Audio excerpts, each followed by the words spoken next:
Welcome to the Success Consultancy's Just Great People podcast, the podcast that introduces you to ordinary people who've done extraordinary things. My name is Barry Eustace, and I'd like to introduce you to today's guest.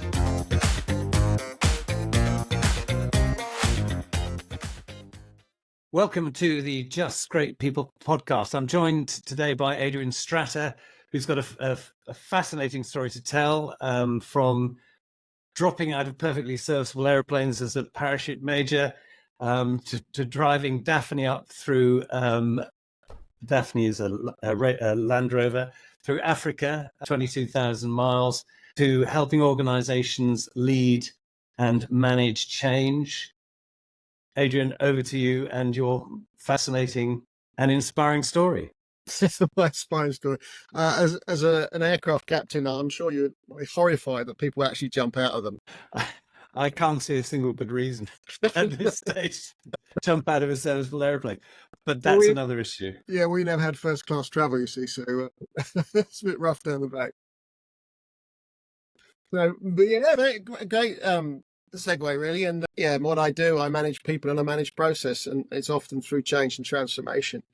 And how did you get there? Well, I was very lucky. I emulated that childhood schoolboy on my wall of a bedroom where there was a picture of a paratrooper stepping out of a helicopter in some desert scene. I thought, what's all that about? And I had no plan at all to join the army. And then at university, I was in the officer training corps, and it was a good way of subsidising my drinking, I think, and playing rugby and various other things, and enjoyable things rather than focusing on work. And I went down to the Parachute Regiment Depot, and I came out 17 years later. It was all a great fun and very enjoyable. Yeah, I learned a lot of things on the way. Two things really is how to manage people by listening, which you'll recognise straight away. And they funded an MBA at Cranfield, which is marvellous, and I had to argue to get that job, that appointment, but they shoved me straight into the Ministry of Defence to manage what was coming in, was called the new Defence Balanced Scorecard. Of course, you've done an MBA, you must know all about that. Well, I clearly hadn't got a clue, but you just work it out as you do on most of these things. So, how to measure performance. It was a very good resettlement job. And you did some major logistic and project work, didn't you, as well, with some pretty significant zeros after the comma. Commercially, you mean?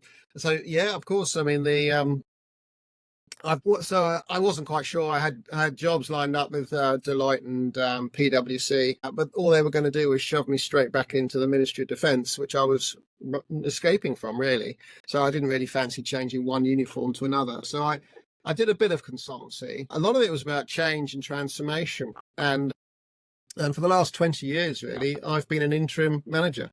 And the whole point about an interim manager is you're parachuted in, no pun, into a business that needs support at whatever level. I'm quite happy to be the T-boy. I'm quite happy to run the gig. And that's what I did on many occasions. You're brought in there with, authority from the board to sort of create the change. And you've got the levers of control, but you've also got the day-to-day operation to run. But that's many cases as a leader. And if we unpack what leadership is, you've actually got to create the right environment to turn around a business. And both in the financial downturn of 2008, 2009, and subsequently, I've been fortunate enough to go into a number of businesses, a lot that you'll recognise, aviation related, that actually, you can understand and create change. Three big tenets, really. Do we all buy into what is the vision? Because if you don't know where you're going, you haven't got a vision. Any road will take you there. So do you all understand, and is that attainable? So what are the attainable achievements of that vision, goal, and then create the mission around it? And then you've got to enable the people to deliver that vision, mission. And that, to me, is about listening to the workforce and the leaders, understanding what they're telling you, and then enabling the right leaders to go and enable and deliver that change, or create the outcomes you're looking for, and properly enable them. Also, presumably creating leaders or empowering leaders, identifying leaders throughout the organization, not by dint of position, but by dint of their ability and their own leadership potential that can be unlocked in a good change environment. No, entirely. I mean, it's about outcomes, isn't it? I mean, It's not about how fast you run or how high you can climb or how quick you can do X, Y, and Z. It's what's the outcome. And it really is about empowering people. I don't know about yourself. I'm sure it's the same. You know, if someone's looking over your shoulder telling you how to do something, the long screwdriver, it's very disempowering. Whereas actually, if you properly empower somebody, they've got to get on with it. But then you've also got to measure it as well, to measure the outcomes, not how it's done. So if you're measuring that outcome, if you can't measure, you can't manage. But you've got that very important balance between measurement and what is performance versus the long screwdriver and stopping people. That's not enablement. But you've got to create that safe to fail environment, because if they're then enabled, they've got to be strong enough or confident enough or have the ability to come back and say, I've got a problem. This isn't working. That's not. And then you can help them and overcome that hurdle and then release them and become even more enabled. And the more you drive that as low as possible, the more they've got skin in the game to make it happen. So empowerment is massive for me. I like to be empowered, and I can't understand why others don't want to be empowered to deliver. But there is a bit of a broad culture of disempowerment in many organizations that we see, where the people at the front counter dealing and the front line dealing with the customers and the stakeholders actually don't feel empowered. They feel disempowered. They feel that nothing's actually feeding back up the line. The lines of communication are too long or too complex or too full of friction. Is that your experience? And how do you relate that to leadership? And we've discussed leadership. Adrian and I have discussed leadership previously. Can we unpack the importance of leadership here? Now, I think everything you said is the very real problem, and the art of leadership. I mean, the art, it is an art. There is so much theory around leadership and what it is, what it should be, what it has to be. I think as an interim, I've been in many organizations, so I would come back to say, so many people say leadership can only work in this organization, that organization. I'm going to beg to differ. I think the proper leadership and the tenets of good leadership are always going to remain extant in any organization. It was Peters who had the 5 levels of leadership, and the 4th one was thumping the chest and I'm the great manager, but you take out the manager and they all fall apart. It's the next level up, that 5th level of leadership, where actually you are enabling people, and that is about enabling, but you can only enable people if you know there's the capability there. And you only know that by listening. You've got 2 ears, so you've got to listen twice as hard. But when you speak, it's got to be an inclusive kind of speaking, and you've got to understand clearly. I mean, turning around businesses, some people say, oh, it's not the way it's done around here. And done some really hard change. Working in the baggage hall of Heathrow was quite unionised, shall we say? That was an interesting. But actually then you empower them to take control of their lives. That, hang on a minute. Going back to the army, a very set way of doing things. I was able to create quite a bit of change in the army of how they did things. I'm bringing in new technology, new ideas. It's not disabling what they were doing before. It's actually getting them to think differently. And it's not the way it's done around here, sir. Yeah, they put the sir in, but they mean it. Well, actually, by the end of it, they were the bigger advocates of change. I mean, it depends how they say sir, of course. Well, you would know. you fly in that direction. There's a big difference in tonality between sir. Of course.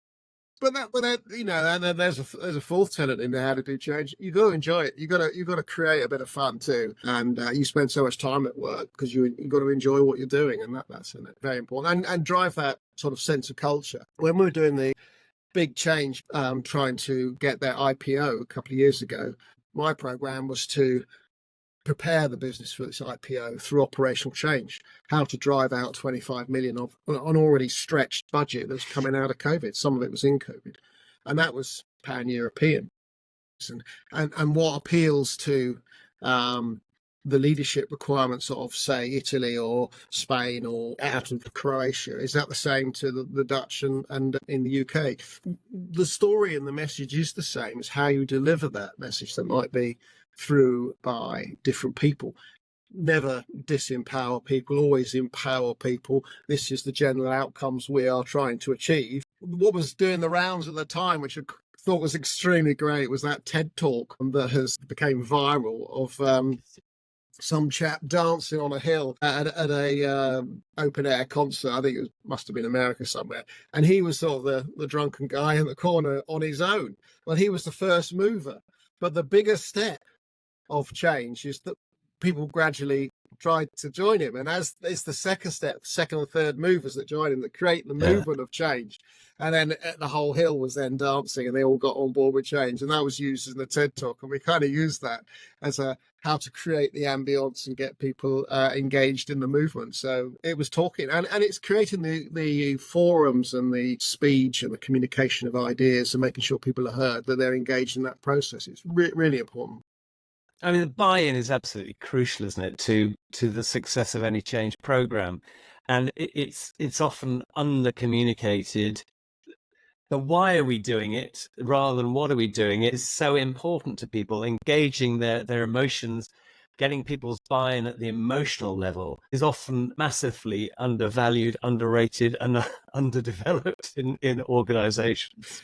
Buy-in is absolutely critical, and that's why you've got to listen, and that's why you've got to engage people. Adaptive leadership is something that we've spoken about before, and there's a couple of theories out there. The one that I absolutely love was by Keith Grint of Warwick University.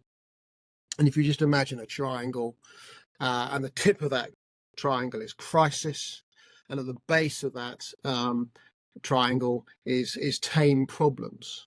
And in the middle is these difficult, nuggety, awkward things, which are called wicked problems.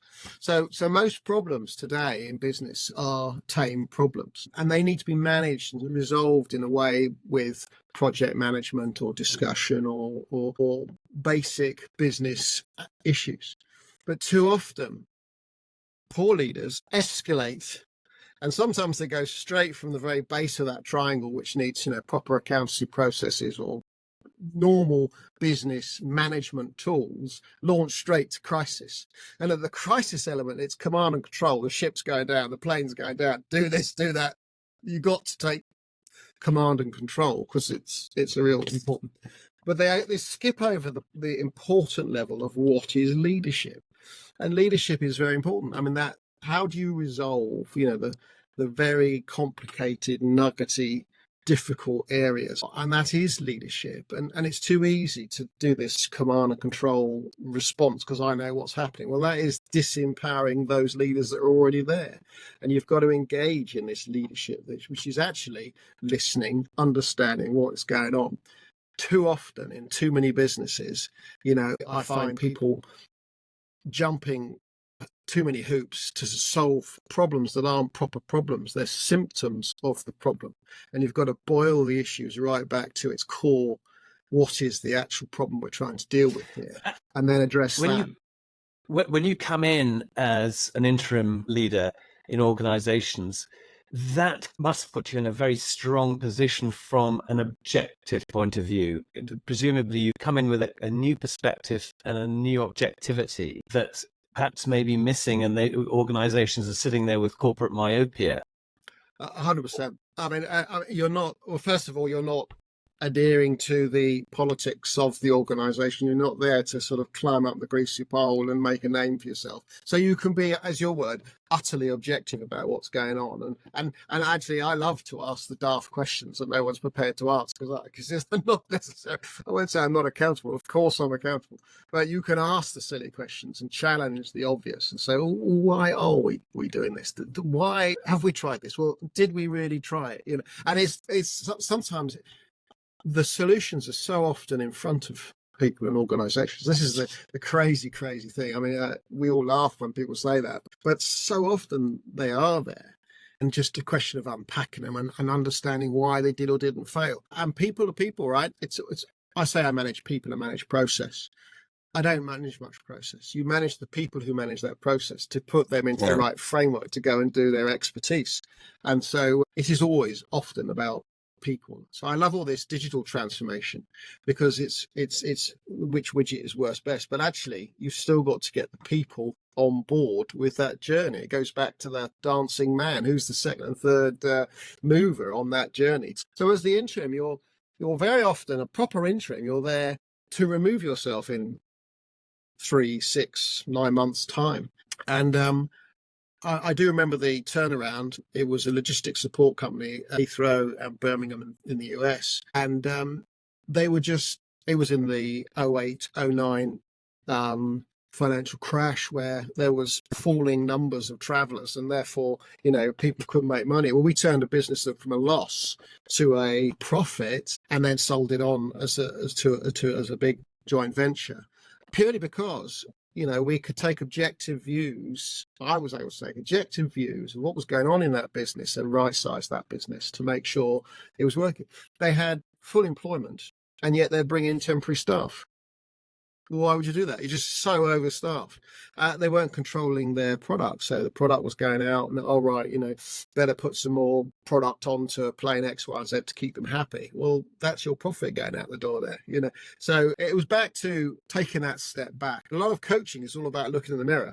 Well, look at the business in the mirror and what is happening. Why do you think, Adrian, organizations lose that objective focus? They set out, they're entrepreneurial, it's all going great, they build a hierarchy to deal with all the routines. And then what happens? How do they suddenly veer off and spear into the wall? The scale is, this was a classic case. I mean, scaling up a business is absolutely not as obvious, not as easy, and not everyone at every level is bought into the same level of outcome, or they're doing the same thing day in, day out. Sometimes it can get a bit challenging.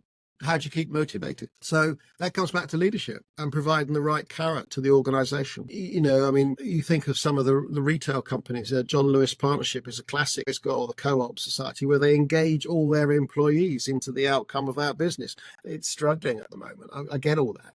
But the more you can engage the employees and they are fairly remunerated or they get time. I mean, people come to work because they trade their time for money ultimately, and they want enjoyment. So how can you make it a fair exchange of time and labor for money and enjoyment? And they don't want to be sort of downtrodden. They want to engage in that business. And the more you can get a leadership challenge to the lowest levels where they've actually got some kind of skin in the game to make it work, and then they're empowered, they've got some performance related target they would like to get at. And so if you can engage more and more people, it's not always about the chain of command with the big hammer coming and do X, Y, and Z. Actually, the more you can get people to willingly do something, that's absolutely fantastic. And that was entirely the case where they're engaged in finding the solutions to the problems. It takes more time, of course, but the sustainable change that you get out of it has far greater longevity.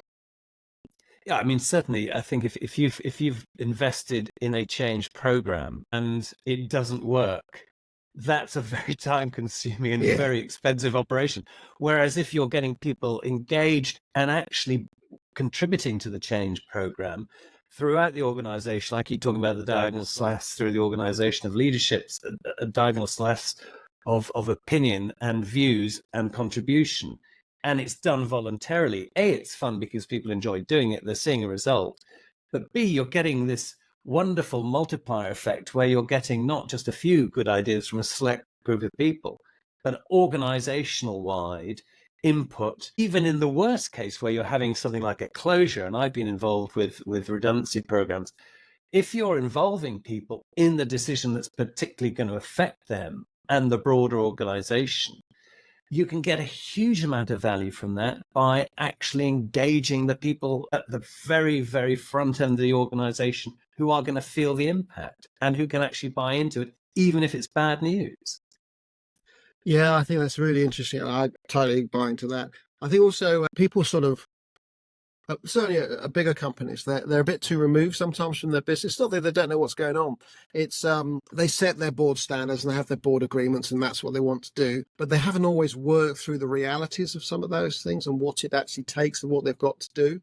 And because the board is constantly hearing the information, they've started the process so much earlier than the business has. So there's always that time lag of cause and effect. So smaller businesses, you can definitely have change, cause change, and you're engaged more in it because it's more live.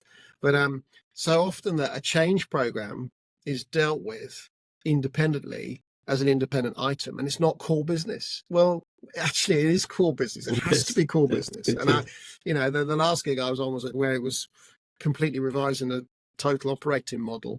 And all the sort of line managers and directors were all very, very, very engaged, and they wanted this solution. And yeah, it went to the board who, well, that's not what we want. Well, you've asked for this change. So there was a complete disconnect about, which is why you've got to all agree on what the outcome is right at the start. So unless you've got a clear vision and an outcome, whatever change you're trying to create, if there's not agreement, which is very hard, by the way, it's very hard to get that, you're not going to be successful. And secondly, it is core business. And to say it's not, or it's a problem of HR, or it's a problem of IT, or whatever. Well, even if it is IT, everyone's got to work with it. Problem. It's always a problem of leadership, isn't it? Essentially, it falls right in the lap. And I keep saying this: that the domain of leadership is change and the future. And without an executive sponsor who's actually really engaged with the program and qualified. Exactly.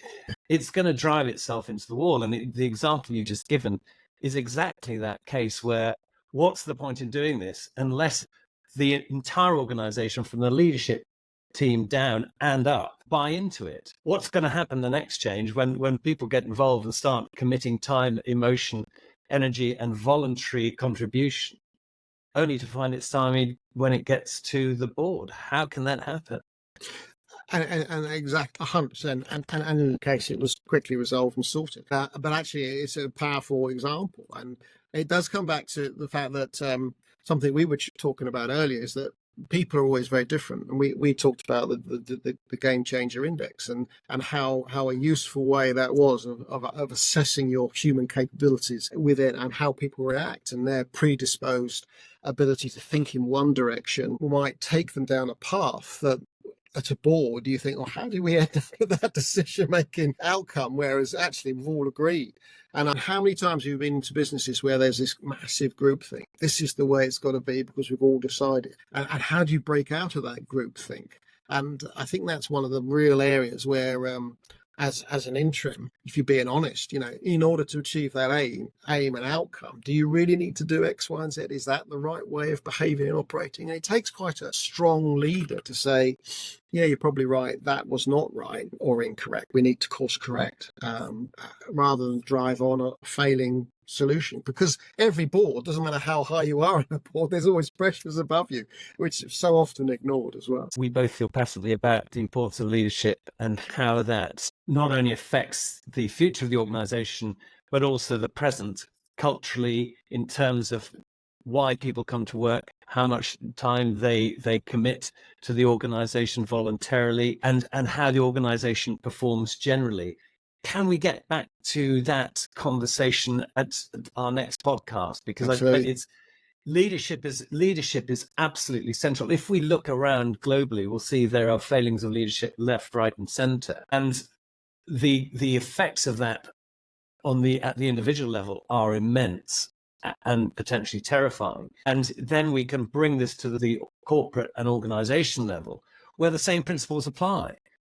Is that a conversation we can have in a future podcast? Yeah, perfect. I mean, absolutely. I mean, leadership is a topic that will run and run and run because it drives. I mean, I love all the sporting analogies for leadership as well. You're the conductor of the orchestra, you're the team coach. All these things really do apply. And actually, it is more about people rather than action at that level where you've been there, you've got your badges, and you know what you're doing, but actually, it's about engaging the people in that and how do you do it and what are the best ways of doing it. That'll be a really exciting thing to deliver.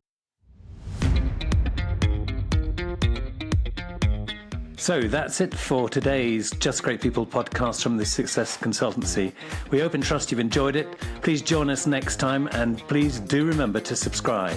Thanks for joining us.